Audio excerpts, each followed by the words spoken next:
دیکھیے ہماری بندگی جزوی ہے، نمازیں ہم پڑھ رہے ہیں، روزے ہم رکھ رہے ہیں، مسجدیں عالی شان بنائی ہیں، مدرسے بھی بہت بڑے بڑے بن گئے ہیں، واقعتاً اس میں کوئی شک نہیں، لیکن سوال یہ ہے کہ اوپر جو چھت ہے وہ تو کافرانہ ہے، قانون تو اللہ کا نہیں ہے، کتاب و سنت کے احکام تو نافذ نہیں ہے۔ ہاں نماز ہے، روزہ ہے، حج ہے، زکوٰۃ ہے، تو نماز اور روزہ تو ہندوستان میں بھی ہو رہا ہے، وہ تو چند ایک مسجدیں ہیں جنہیں وہ تاریخی اعتبار سے کہتے ہیں کہ یہ ہمارے مندر ہوتے تھے جنہیں مسجد بنایا گیا، ورنہ وہاں پر ہزاروں لاکھوں مسجدیں ہیں، آباد ہیں، لوگ نمازیں پڑھتے ہیں، کوئی روکتا ہے انہیں؟ ہم نے یہ ملک بنایا تھا کہ یہاں اسلام کا نظام قائم کریں گے۔ نماز تو آپ امریکہ میں جا کر پڑھیے، امریکہ کو کوئی اعتراض ہی نہیں۔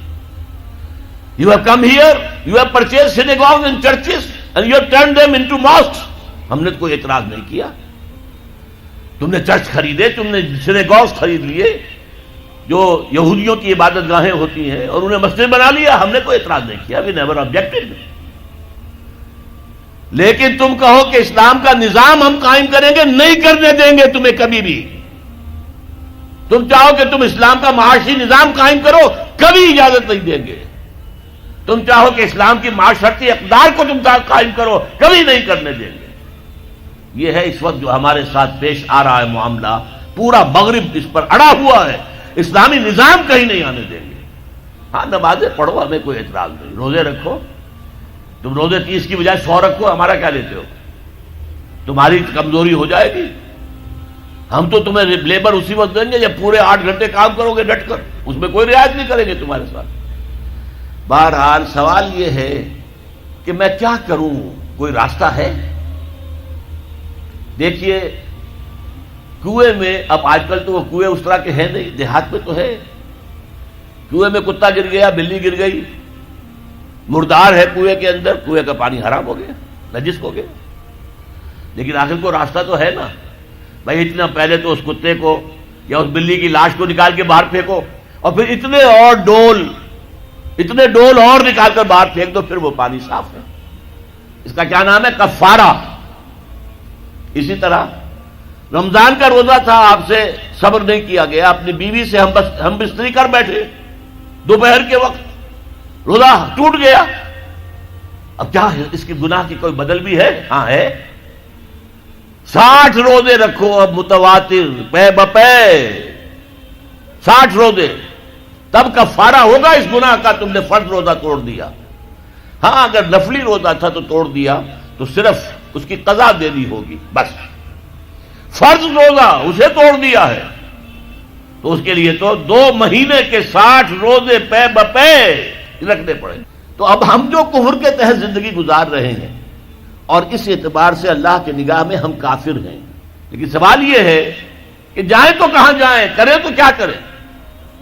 نظام کفر کا ہے، قرآن کہتا ہے وَمَن لَّمْ يَحْكُم بِمَا أَنزَلَ اللَّهُ فَأُولَٰئِكَ هُمُ الْكَافِرُونَ۔ جو لوگ قرآن کی، اللہ کی اتاری ہوئی شریعت کے مطابق فیصلے نہیں کرتے، وہی تو کافر ہے۔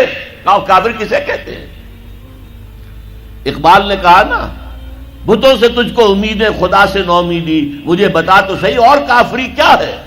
تمہاری ساری امیدیں امریکہ کے ساتھ وابستہ ہیں، وہ مسئلہ طے کرا دے، وہ یہ کرا دے، وہ کرا دے، وہ معاملہ ہمارا، وہی تو سب سے بڑا چور وہی ہے، سب سے بڑا ڈاکو وہی ہے، سب سے بڑا اسلام کا مخالف وہی ہے، اور اسی کے پاس ہم جاتے ہیں۔ قرآن کا فتویٰ تو یہ کہ تم کافر ہو۔ ہاں انفرادی طور پر تم مسلمان ہو، اجتماعی طور پر قومی سطح پر تم کافر ہو۔ وَمَن لَّمْ يَحْكُم بِمَا أَنزَلَ اللَّهُ فَأُولَٰئِكَ هُمُ الْكَافِرُونَ۔ یہ 7واں رکوع ہے سورہ مائدہ کا، اور پھر فرمایا وَمَن لَّمْ يَحْكُم بِمَا أَنزَلَ اللَّهُ فَأُولَٰئِكَ هُمُ الظَّالِمُونَ۔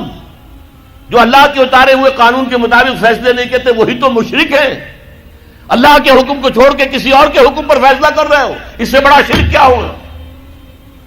اور تیسری مرتبہ فرمایا وَمَن لَّمْ يَحْكُم بِمَا أَنزَلَ اللَّهُ فَأُولَٰئِكَ هُمُ الْفَاسِقُونَ۔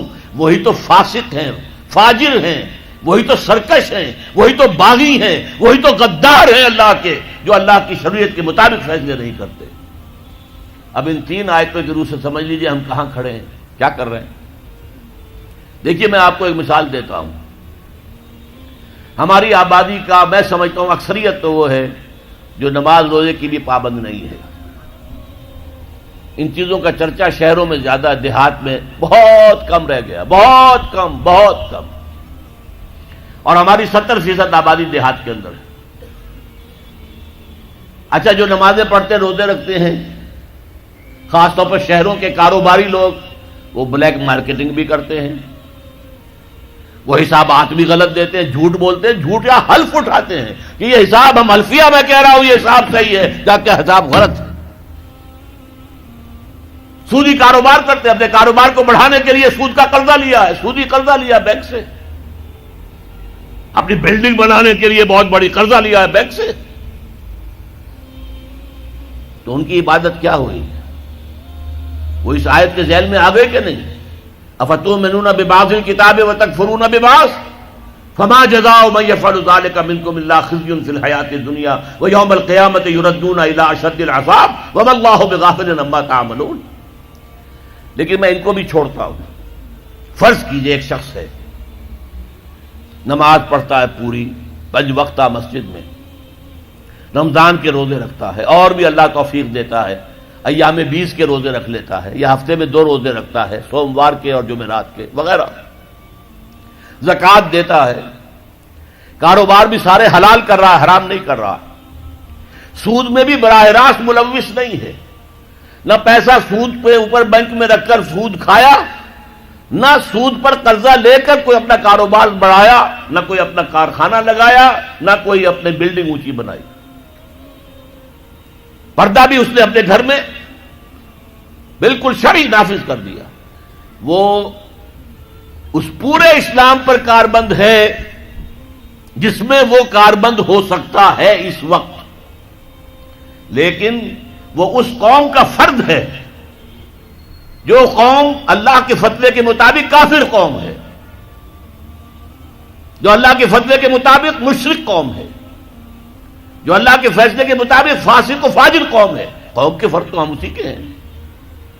چور کا ہاتھ تو نہیں کاٹا جا رہا، ڈاکوؤں کو وہ سزا تو نہیں جا رہی سورہ مائدہ میں جو آئی ہے، ان کے ہاتھ اور پاؤں مقابل سم سے کاٹ دیے جائیں، یا یہ کہ انہیں ملک سے باہر دفع کر دیا جائے، قتلوا تقتیلا، ان کے ٹکڑے کر دیے جائیں. ڈاکوؤں کو کوئی سزا ملتی ہے ایسے؟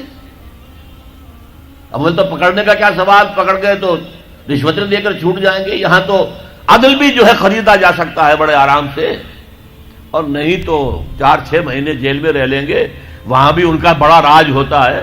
جو ڈاکو ہوں ان کی تو ہیبت ہوتی ہے، جیل کے صدری خود ان سے ڈرتے ہیں، ساری چیزیں حرام ان کے پاس وہاں بھی پہنچتی ہیں، جیل کے اندر نکل آئیں گے. اللہ اللہ خیر صلی اللہ. کہیں شرعی سزا دی گئی کسی ڈاکو کو؟ یہاں